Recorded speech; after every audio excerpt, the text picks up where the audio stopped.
Hello, my name is Jared Heath. I'm the principal of Hazel Stewart Elementary School in Shelley, Idaho. I'm doing my PR proposal on mastery-based education. Mastery-based education is something that our school wants to be recognized for. That's the goal of this proposal, and it's something that we've taken steps to move towards in our school. One of the for those who aren't familiar with mastery-based education or mastery-based learning, it can be defined in a lot of different ways and kind of is a broad term that may be used in different schools for different things. But in our school, what it would actually mean is teachers coming up with concepts and criteria that they expect students to master before moving on or being able to advance to the next level in their education.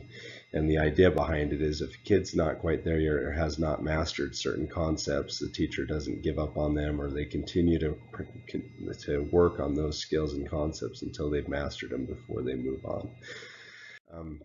A little bit about our school. We are a 5th and 6th grade elementary school. We run more of a middle school model.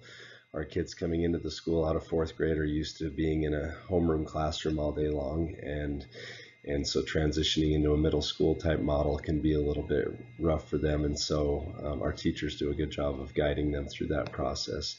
By the end of 6th grade, our aim is to have those kids prepared for middle school and to be independent and be able to navigate things on their own. And so we're kind of a transition type of school for that, and it's been pretty effective that way. As I did a strengths, weaknesses, opportunities, and threats analysis, as we looking at different opportunities within the district and the school, this was one area that I felt that was going to be beneficial towards helping on the public relations side of our school. There's plenty of parents out there and community members, even school board members, who don't know what mastery-based learning is. There's teachers who are getting familiar with the concept, but at the same time it is a new initiative for them, and so anytime there's change, it can be tough for them to swallow. If we don't have parents and community support, school board support, and teachers being able to implement this effectively, it's something that is going to basically go away because it won't be effective, and that would be sad just because it's a good concept, good program if implemented well.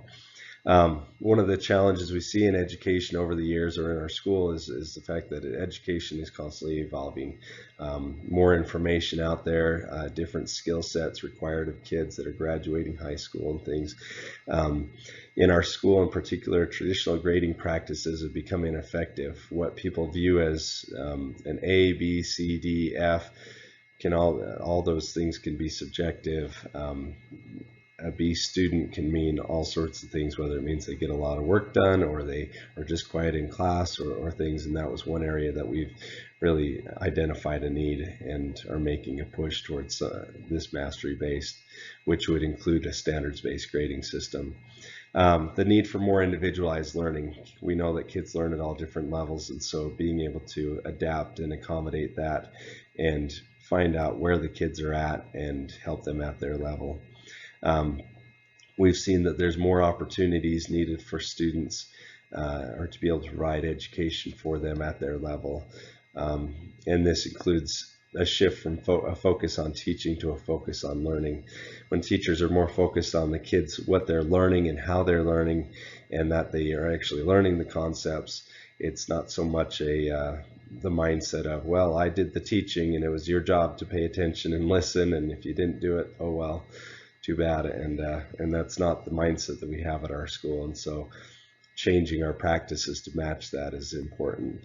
And one of the biggest parts of this and challenges is communication with stakeholders. Like I said, that means parents, school board members, and others that need to know and understand what this is going to look like so that they can know how it will benefit their children.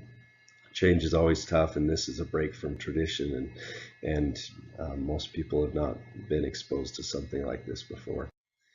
So our goal is to be recognized for success in mastery-based learning, and hopefully be a front runner for other schools that are looking to implement that, and learn from schools who have already implemented it.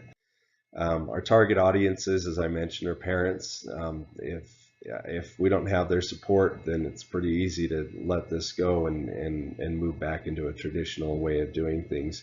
Teachers need to buy into this. If they're not implementing it effectively, then it's not going to work, and frustration will ensue on all ends. And also school board members. A lot of times the funding and financing for something like this needs to come from them, or at least their decision in choosing to support this is going to be huge. And so including them in this process is important.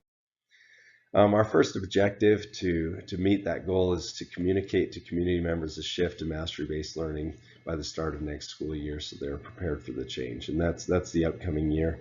And a lot of that communication is going to happen through online sources. One of the biggest things, most effective ways that we can communicate to our parents and community members is through Facebook. We have a school Facebook page that people subscribe to, and so that's a good way to communicate that out. Another one that's probably more effective than that is our Alert Solutions program, which will actually send messages directly to people's phone and via text message, or it'll also send out to the emails, and it uses the contact information we have in our student information system to send that out. And so that's an effective way of communicating, and one of the ways that we plan on getting word out on any updates with this. Knowing that a text message can get lengthy very quickly, and we don't want to overload people with that, most likely we're going to have some links and some websites that they can go to for information, and that link can be texted out so they can click on that and have easy access to things.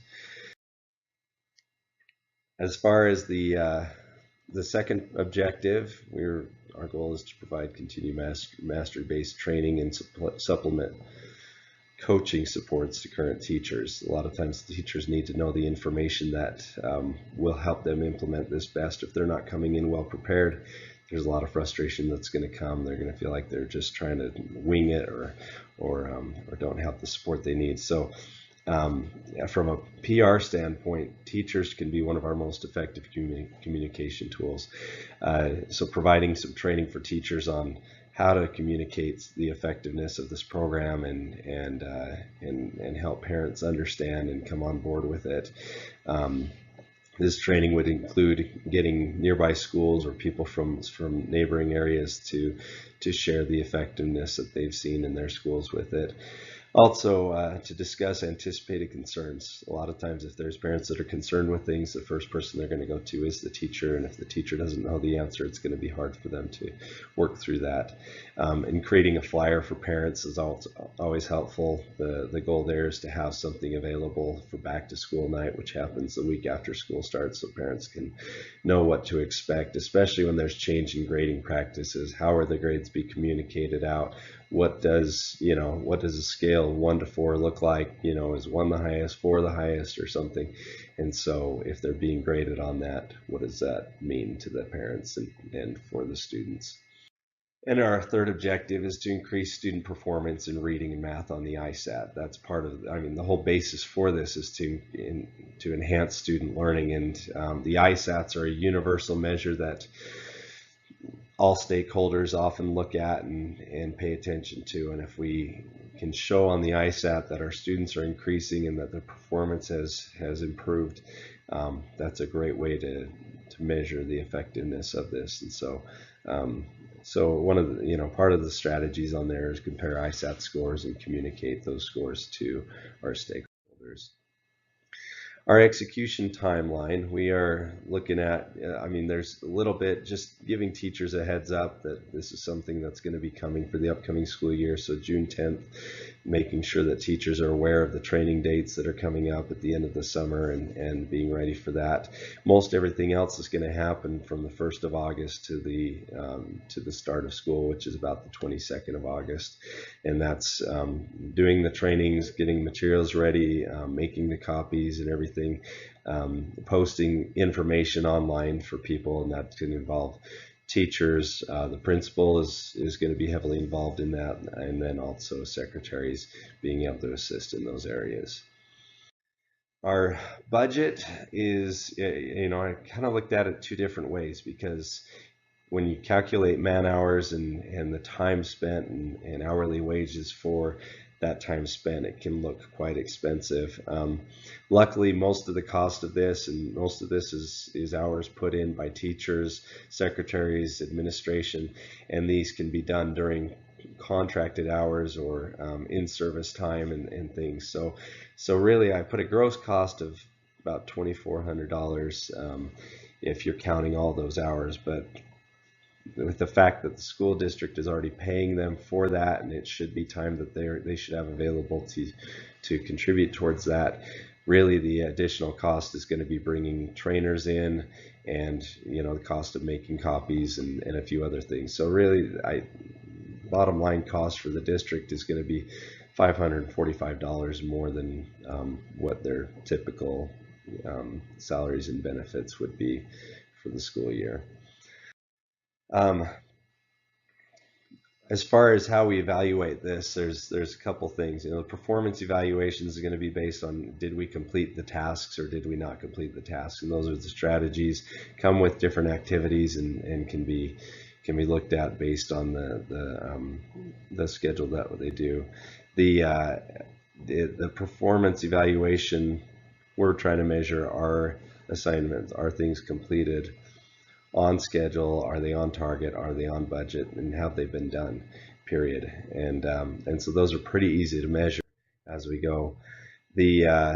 As far as effectiveness goes, that's going to be something that we measure a little bit throughout and a lot after the fact. I give it a year and see how people feel about things.